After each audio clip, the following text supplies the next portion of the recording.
the thing about the United States is that, and particularly in, with the current administration, is they've got basically they're 4 months into a 4-year run, and then for that's it for Trump. So I don't see businesses coming into the United. I don't see U.S. businesses building infrastructure because they can't count on that those tariffs are going to stay in place. So to me, it's just kind of it's a negotiating strategy. We did a podcast on it, which I'd recommend that you listen to for Business Lunch, talking about it, how it's more of a negotiating strategy than a permanent thing. It definitely is impacting e-commerce people, even retirement accounts and things like that. So currently, I think there's a lot of opportunity because there is more opportunity when there's change and turmoil in the market.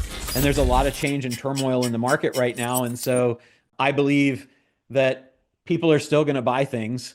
And just like we got adjusted to pretty significant inflation for almost everything over the last 4 or 5 years, tariffs is just another price increase, really, right? And what will happen is wages will increase to cover that, and the people that have to increase wages will increase the prices of their product. And it's to me, it's always an interesting game because nobody ever really wins, right? It's just for a temporary time. There's an inequality that is in the process of equalizing. So when prices go up, you have to pay people more. When you have to pay people more, you have to charge more. Therefore, everybody ends up paying more, and we're kind of in the same place we were before, more or less.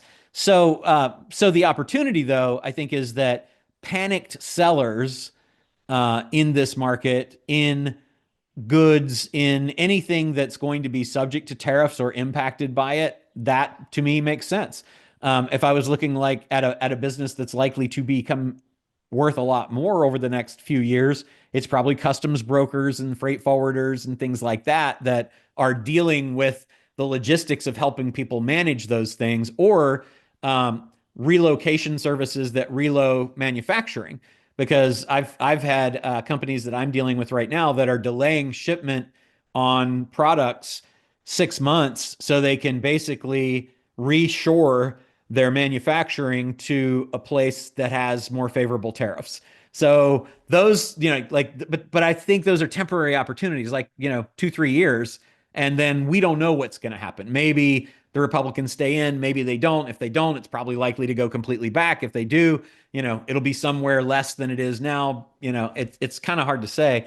As far as the overall thing, though, that's what I would be looking at, is saying, who's scared?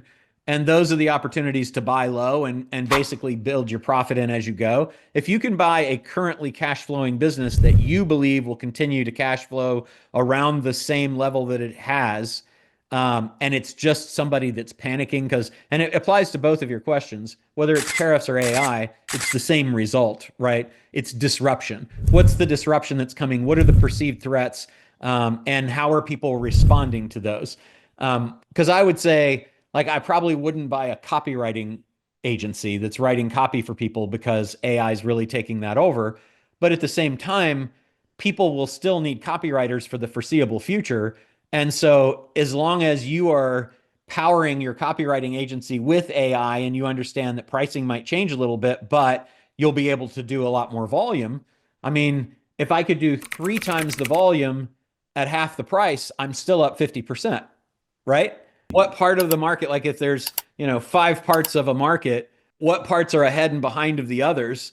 And those are the opportunities. The parts that are ahead are probably not the place to be. Like AI agencies are overpriced right now because people are like, I don't know what they are. Let's just pay a lot for them. And people are scrambling, to panic to buy that.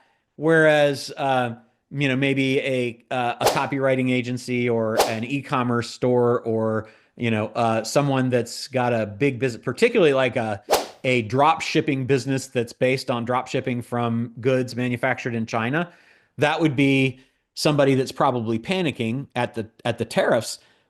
But I'd be looking really seriously at how do I resupply, from another place, because unless they're buying something that's proprietary to the Chinese firm, which I'm saying that with a little bit of a laugh, then take it to Mexico.